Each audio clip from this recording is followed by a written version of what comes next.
Hello everyone, welcome to my YouTube channel All About Education Info.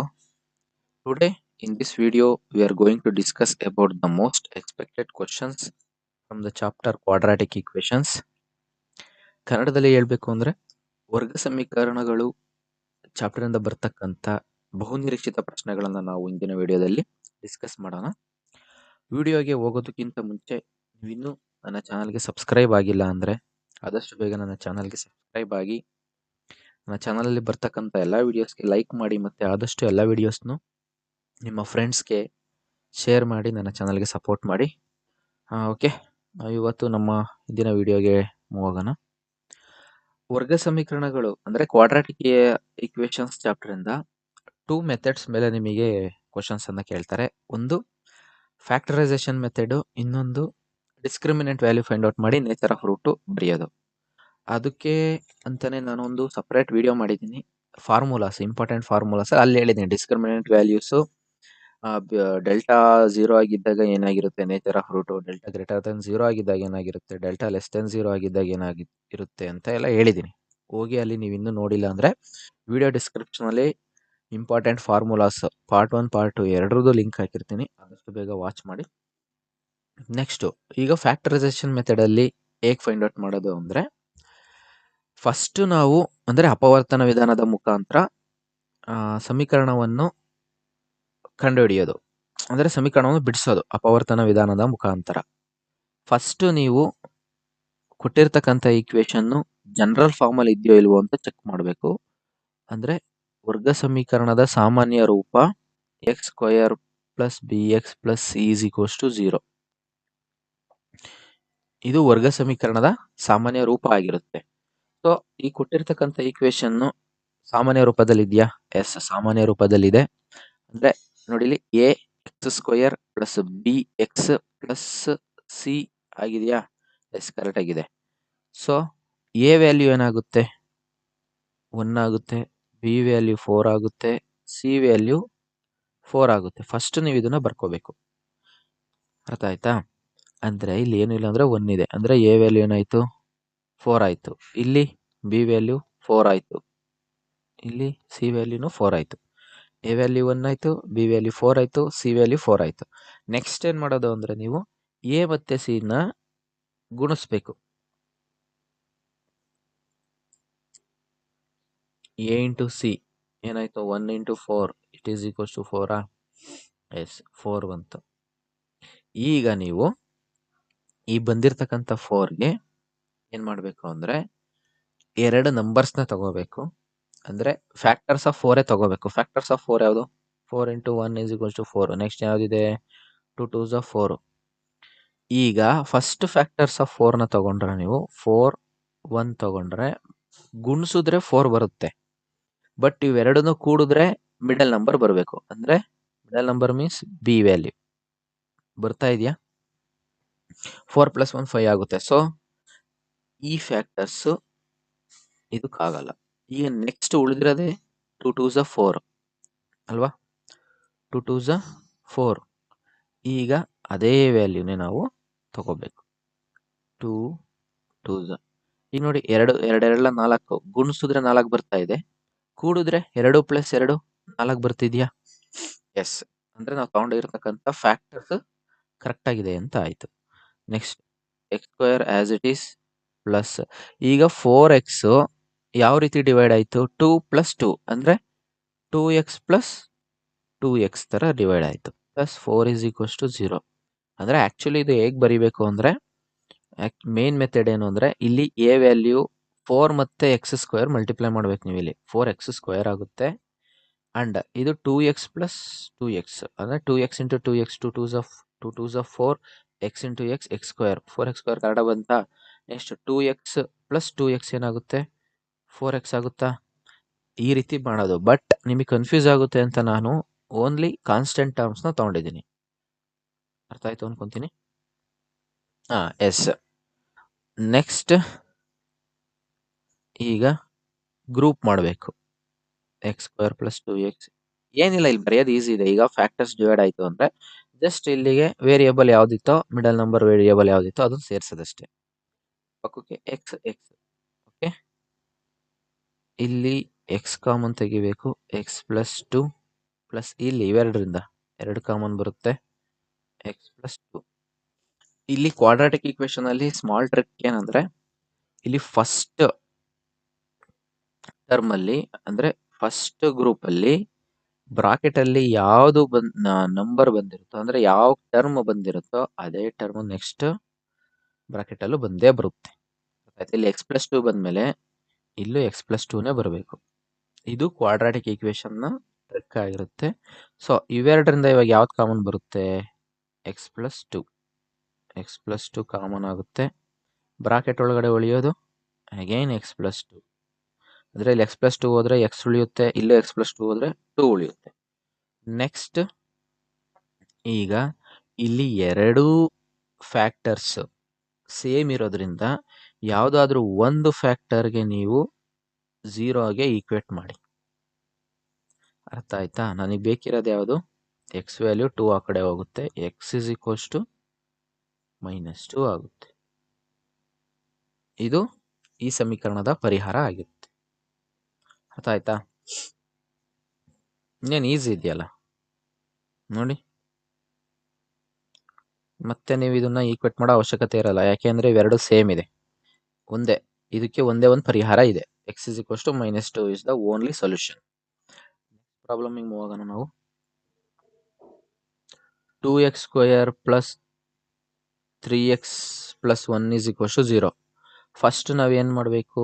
ಯಾವುದೇ ಈ ಸಮೀಕರಣ ಕೊಡಲಿ ನೀವು, ಅದು ಸಾಮಾನ್ಯ ರೂಪದಲ್ಲಿದೆಯೋ ಅಂದರೆ ಜನರಲ್ ಫಾರ್ಮ್ ಅದು ಇದೆಯೋ ಇಲ್ವೋ ಅಂತ ಬರ್ಕೋಬೇಕು. ಇದೆಯಾ? ಇದು ax² ಇದೆ ಪ್ಲಸ್ bx ಇದೆ ಪ್ಲಸ್ c ಇದೆ, ಅಂದ್ರೆ ಇಲ್ಲಿ -3x ಇದೆ. ಇಲ್ಲಿ -3x ಇದೆ, ಬಟ್ ನೀವು ತಲೆ ಕೆಡ್ಸ್ಕೊಳೋ ಅವಶ್ಯಕತೆ ಇರಲ್ಲ, ಯಾಕೆಂದ್ರೆ ಬಿ ವ್ಯಾಲ್ಯೂ -3 ಆಗುತ್ತೆ. ಇಲ್ಲಿ ಆಸ್ ಇಟ್ ಈಸ್ ಪ್ಲಸ್ ಇರುತ್ತೆ. ಅರ್ಥ ಆಯ್ತಾ? ಎಸ್. ಎ ಜಾಗದಲ್ಲಿ 2, ಬಿ ಪ್ಲಸ್ ಅಲ್ಲಿ -3 ಇದೆ, ಸಿ ಜಾಗದಲ್ಲಿ 1 ಇದೆ. ಇಲ್ಲಿ -1 ಇತ್ತು, ಫಾರ್ ಎಕ್ಸಾಂಪಲ್ ಇಲ್ಲಿ -1 ಇತ್ತು ಅಂದ್ರೆ ಸಿ ಜಾಗದಲ್ಲಿ -1 ಬರೀಬೇಕು. ನೀವು ಪ್ಲಸ್ ಮೈನಸ್ ಸೈನ್ಸ್ ನ ಬಿಡಬಾರ್ದು, ಆಸ್ ಇಟ್ ಈಸ್ ಬರೀಬೇಕು. Again A into C, 2 1s 2ನ. ಎಸ್. ಈಗ ಮೇನ್ ಇರೋದು, ನೀವು 2 ನಂಬರ್ಸ್ನ ತಗೋಬೇಕು. ಆ 2 ನಂಬರ್ಸು ಮಲ್ಟಿಪ್ಲೈ ಮಾಡಿದ್ರೆ 2 ಬರಬೇಕು, ಆ್ಯಡ್ ಮಾಡಿದ್ರೆ -3 ಬರಬೇಕು. ಯಾವ್ದು ತಗೊಂತೀರಾ? 2 ಇರೋದೇ ಒಂದು ಫ್ಯಾಕ್ಟರು, ದಟ್ ಈಸ್ 2 1s 2, ಅದೇ ತಗೋಬೇಕು.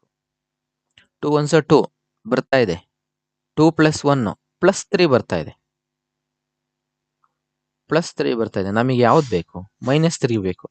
-3 ಬೇಕು ಅಂದ್ರೆ ಇನ್ನೇನಿಲ್ಲ, ಎರಡಕ್ಕೂ ಮೈನಸ್ ಸೈನ್ ಹಾಕಿ, minus into minus plus 2 1s 2. Correct ಆಗೈತಾ? -2 -1, -2 -1 ಎರಡೂ ಸೇಮ್ ಸೈನ್ ಇರೋದ್ರಿಂದ as it is minus sign ಬರೀರಿ. 2 + 1 3 ಬಂತ ಮಿಡಲ್ ನಂಬರು? ಎಸ್. ಈಗ ಡೈರೆಕ್ಟ್ ನೀವು ಆಸ್ ಇಟ್ ಈಸ್ 2x², ಈಗ -3x ಯಾವ ತರ ಡಿವೈಡ್ ಆಯ್ತು? -2x -x ಈ ರೀತಿ ಡಿವೈಡ್ ಆಯ್ತು, plus 1 is equals to 0. Next ಇವೆರಡಿಂದ ಗ್ರೂಪು, ಇದೆ ಒಂದು ಗ್ರೂಪು. ಡೈರೆಕ್ಟ್ ಆಗಿ ಇಲ್ಲಿ ಯಾವ್ದು ಕಾಮನ್ ತೆಗಿತೀರಾ? 2x, ಯಾಕೆಂದ್ರೆ ಇಲ್ಲಿ 2 ಇದೆ, ಇಲ್ಲೂ 2 ಇದೆ, ಇಲ್ಲಿ x² ಇದೆ, ಬಟ್ ಇಲ್ಲಿ x ಇದೆ, x ಮಾತ್ರ ಕಾಮನ್ ಆಗುತ್ತೆ, ಅಂದ್ರೆ 2x ಕಾಮನ್ ಆಗುತ್ತೆ. ಇಲ್ಲಿ ಉಳಿದಿರೋದು x ಮೈನಸ್ ಇಲ್ಲಿ ಉಳಿದಿರೋದು 1. ಇಲ್ಲಿ ನಾನೇನು ಹೇಳಿದ್ದೆ? ಈ ಬ್ರಾಕೆಟಲ್ಲಿ ಯಾವ್ದು ಬಂತೋ ಇಲ್ಲೂ ಅದೇ ಬಂದ್ಬಿಡ್ಬೇಕು, x ಮೈನಸ್ 1. ಕರೆಕ್ಟಾ? ಅಂದ್ರೆ ಇಲ್ಲಿ ನನಗೆ -x + 1 ಇದೆ, ಇದು ಮೈನಸ್, ಈ ಸೈನ್ ಮೈನಸ್ ಆಗಬೇಕು ಅಂದ್ರೆ ನಾನು -1ನ ಬ್ರಾಕೆಟಿಂದ ಈಚೆ ತೆಗಿಬೇಕು. ಅರ್ಥ ಆಯ್ತಾ? Yes. It is equals to 0.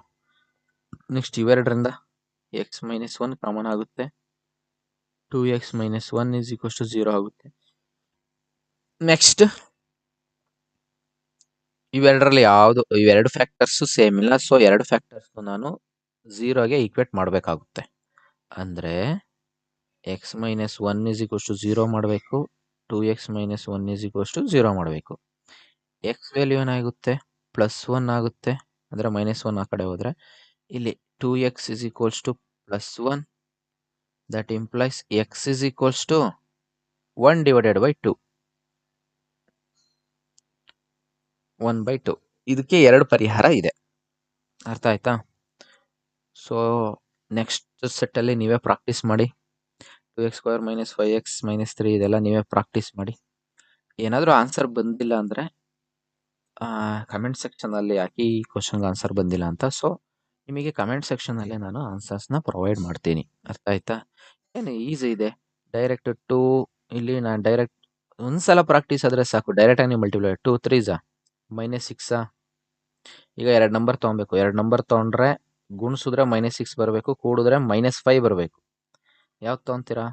ಈಗ 3 2s 6 ಇದೆ. 3 2s 6 ಇದೆ. ನೆಕ್ಸ್ಟ್ ಇನ್ಯಾವುದಿದೆ? 6 1s 6 ಇದೆ. ಇವೆರಡೇ ಇರೋದಲ್ವಾ, ಇನ್ಯಾವುದೂ ಇಲ್ಲ. So ನನಗಿವಾಗ 3 2s ತೊಗೊತೀನಿ. ಮೈನಸ್ ಬರ್ಬೇಕು, ಯಾವುದೋ ಒಂದಕ್ಕೂ ಮೈನಸ್ ಹಾಕಿ.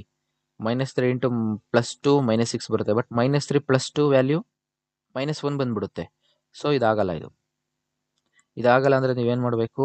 6 1s 6 ತೊಗೊಬೇಕು. 6 1s 6 ತೊಗೊಳ್ಳಿ. 6 1s 6 ಯಾವುದಕ್ಕಾದ್ರೂ ಒಂದಕ್ಕೆ ಮೈನಸ್ ಹಾಕೋದಲ್ಲ. ಬಿಕಾಸ್ ಇಲ್ಲಿ ನಮಗೆ ಮಿಡಲ್ ನಂಬರ್ ಮೈನಸ್ ಬರಬೇಕಾಗಿರೋದ್ರಿಂದ ಬಿಗ್ಗರ್ ನಂಬರ್ಗೆ ಮೈನಸ್ ಸೈನ್ನ ಪುಟ್ ಮಾಡಿ. ಅರ್ಥ ಆಯ್ತಾ? ಯಾವತ್ತೇ ಆಗಲಿ ಮಿಡಲ್ ನಂಬರಲ್ಲಿ ಏನಾದರೂ ಮೈನಸ್ ಬಂತು ಅಂದರೆ ಬಿಗ್ಗರ್ ನಂಬರ್ಗೆ ಮೈನಸ್ ಸೈನ್ನ ಪುಟ್ ಮಾಡಿದ್ರೆ ಈಗ -6 +1 ಏನಾಗುತ್ತೆ? ಪ್ಲಸ್ ಮೈನಸ್ ಇರೋದ್ರಿಂದ ಸಬ್ಟ್ರಾಕ್ಟ್ ಮಾಡ್ತೀರಾ. 6 - 1 5 ಬರುತ್ತೆ. ಬಿಗ್ಗರ್ ನಂಬರ್ ಗೆ ಇರೋ ಸೈನ್ ಏನು? ಮೈನಸ್. ನೋಡಿ ಈಸಿಯಾಗಿ ಸಿಕ್ಕೋಯ್ತಾ? ಇದೇ ರೀತಿ ನೀವು ಪ್ರಾಕ್ಟೀಸ್ ಮಾಡಿದ್ರೆ ಆರಾಮಾಗಿ ಸಿಕ್ಕೋಗುತ್ತೆ. ಇಲ್ಲೂ ಅಷ್ಟೇ ನೋಡಿ, ಇಲ್ಲಿ -10 × 1 ಇಲ್ಲೇನಿಲ್ಲ ಒಂದಿದೆ, -10 ಇದೆ. ಅದಕ್ಕೆ ನೀವು 2 ನಂಬರ್ ತೊಗೋಬೇಕು. ಹೇಗೆ ತೊಗೋತೀರಾ? ಡೈರೆಕ್ಟಾಗಿ ನಾನೀಗ ನೋಡಿ, ಇಲ್ಲಿ 5 2s 10 ಈಗ ನೀವು ಯಾವುದಕ್ಕೆ ಮೈನಸ್ ಸೈನ್ ಹಾಕ್ತೀರಾ? ಇಲ್ಲಿ ಮಿಡಲ್ ನಂಬರಲ್ಲಿ ಮೈನಸ್ ಬರಬೇಕು ಅಂದರೆ ಯಾವತ್ತೇ ಆಗಲಿ ಬಿಗ್ಗರ್ ನಂಬರ್ಗೆ ಮೈನಸ್ ಹಾಕಬೇಕು. ಇದೊಂದು ಟ್ರಿಕ್. ಈಗ -5 + 2 ಏನಾಗುತ್ತೆ? -3ನೇ ಆಗುತ್ತೆ. ಚೆಕ್ ಮಾಡಿ ಬೇಕಾದ್ರೆ. -5 + 2 -3ನೇ ಆಗುತ್ತೆ. ಗುಣಿಸಿದ್ರು ಸರಿ ಬರ್ತಿದ್ಯಾ? -8 + -5 2s 10 ನೋಡಿ, ಸಿಂಪಲ್ ಆಗಿದೆ. ಸೊ ನೀವು ಪ್ರಾಕ್ಟೀಸ್ ಮಾಡಿ ಇದಾದಷ್ಟು. ನೆಕ್ಸ್ಟ್ ನಾವು finding the discriminant and writing the nature of roots ಇದನ್ನ ಸಾಲ್ವ್ ಮಾಡೋಣ.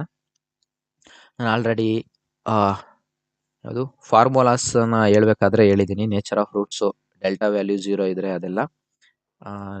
ಅದು ಇನ್ನೊಂದ್ಸಲ ಹೋಗಿ ಆ ವಿಡಿಯೋ ನೋಡ್ಕೊಂಡು ಬನ್ನಿ, ಇಲ್ಲ ನಿಮಗೆ ಗೊತ್ತಿರುತ್ತೆ. ಸೊ ಡೈರೆಕ್ಟ್ ಇದು ಸಾಮಾನ್ಯ ರೂಪದಲ್ಲಿ ಇದೆಯೋ ಇಲ್ವೋ ಅಂತ ಫಸ್ಟ್ ಚೆಕ್ ಮಾಡ್ಬೇಕು ನಾವು. ax² + bx + c = 0 ಇದೆಯಾ? ಎಸ್ ಇದೆ. ಎ ವ್ಯಾಲ್ಯೂ ಏನು? 2, ಬಿ ವ್ಯಾಲ್ಯೂ ಏನು? -3, ಸಿ ವ್ಯಾಲ್ಯೂ ಏನು? +5.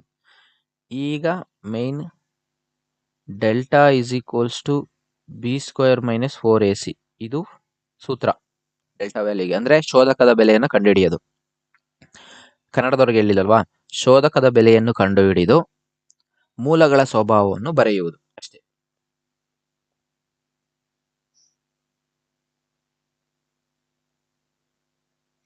ಶೋಧಕ b² ಬೆಲೆ -3² 4 × a ಬೆಲೆ 2 × 5 ಕರೆಕ್ಟಾ?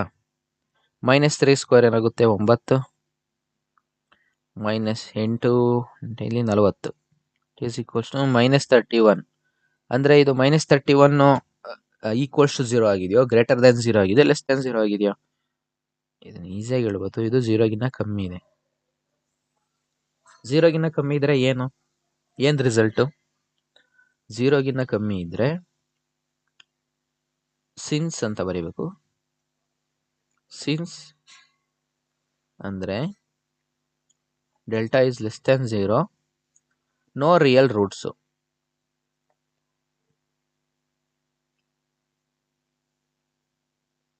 ಅಂದರೆ ಊಹಾ ಸಂಖ್ಯೆಗಳು ಡೆಲ್ಟಾ <0 ಆಗಿರುವುದರಿಂದ ಊಹಾ ಸಂಖ್ಯೆಗಳು. ಅರ್ಥ ಆಯ್ತು ಅನ್ಕೊಂತೀನಿ. ನೆಕ್ಸ್ಟ್ ಕ್ವಶನಿಗೆ ಮೂವ್ ಹೋಗೋಣ. ಇವೆಲ್ಲ ಈಸಿ ಇರುತ್ತೆ ಆ್ಯಕ್ಚುಲಿ, ಇವನ್ನೆಲ್ಲ ಜಾಸ್ತಿ ಡ್ರ್ಯಾಗ್ ಮಾಡೋದು ಬೇಕಿರಲ್ಲ. Next ax square plus bx plus c is equals to 0. Correct ಇದೆಯಾ? ನೆಕ್ಸ್ಟ್ ಎ ಬೆಲೆ 4, ಬಿ ಬೆಲೆ -12, ಸಿ ಬೆಲೆ 9.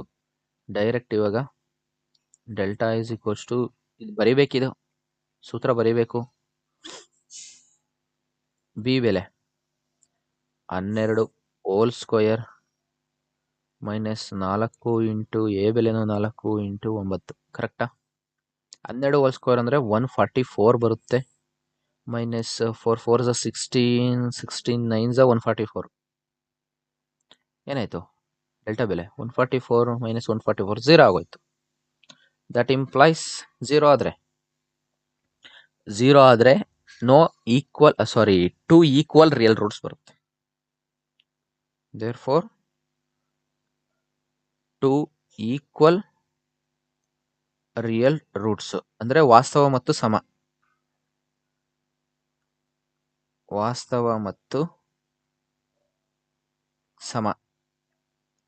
ಇಷ್ಟು ಅರ್ಥ ಆಯ್ತು ಅನ್ಕೊಂತೀನಿ. ನೆಕ್ಸ್ಟ್ ಇದನ್ನ ನೀವೇ ಟ್ರೈ ಮಾಡಿ, ಆದಷ್ಟು ತುಂಬ ಈಸಿ ಇರುತ್ತೆ. ಅರ್ಥ ಆಯ್ತಾ? ಸೊ ಇದೊಂದು ಸ್ವಲ್ಪ ಡಿಫಿಕಲ್ಟ್ ಆಗಿದೆ ಅನಿಸುತ್ತೆ, ಬಟ್ ಇದು ವೆರಿ ವೆರಿ ಈಸಿ. ಎ ಬೆಲೆ ಇಲ್ಲೇ ಮಾಡ್ಬಿಡ್ತೀನಿ ನೋಡಿಲಿ. ಎ ಬೆಲೆ 3, ಬಿ ಬೆಲೆ -2, ಸಿ ಬೆಲೆ 1/3. ಈಗ ಡೈರೆಕ್ಟ್ ಬಿ ಸ್ಕ್ವೇರ್ ಅಂದರೆ 4, 4 ಇಂಟು ಎ ಬೆಲೆ 3 ಇಂಟು ಸಿ ಬೆಲೆ. ನಾನು ಡೈರೆಕ್ಟಾಗಿ ಮಾಡ್ತೇನೆ, ನೀವು ಸೂತ್ರ ಹಾಕೊಂಡು ಮಾಡಿ. ಕ್ಯಾನ್ಸಲ್ ಆಗುತ್ತೆ, ಡೈರೆಕ್ಟ್ 0 ಬರುತ್ತೆ. ಡೆಲ್ಟಾ ವ್ಯಾಲ್ಯೂ ಡೈರೆಕ್ಟಾಗಿ 0 ಬರುತ್ತೆ. ಸೊ ಸೇಮ್ ತಿರ್ಗಾ 2 ಈಕ್ವಲ್ ರಿಯಲ್ ರೂಟ್ಸು ಅಂದರೆ ವಾಸ್ತವ ಮತ್ತು ಸಮ. ಇಷ್ಟು ಅರ್ಥ ಆಯಿತು ಅನ್ಕೊತೀನಿ ಇವತ್ತಿನ ವಿಡಿಯೋ. ಸೊ ನೀವಿನ್ನೂ ನನ್ನ ಚಾನಲ್ಗೆ ಸಬ್ಸ್ಕ್ರೈಬ್ ಆಗಿಲ್ಲ, ಆದಷ್ಟು ಬೇಗ ಸಬ್ಸ್ಕ್ರೈಬ್ ಆಗಿ ಗೈಸ್. ನನ್ನ ಚಾನಲ್ಗೆ ಆದಷ್ಟು ಸಪೋರ್ಟ್ ಮಾಡಿ, ಇದೇ ರೀತಿ ನಿಮ್ಮ ಸಪೋರ್ಟ್ ಇರಲಿ. ಸೊ ಇವತ್ತಿನ ವಿಡಿಯೋನ ನಾವು ಎಂಡ್ ಮಾಡೋಣ. Okay, thank you.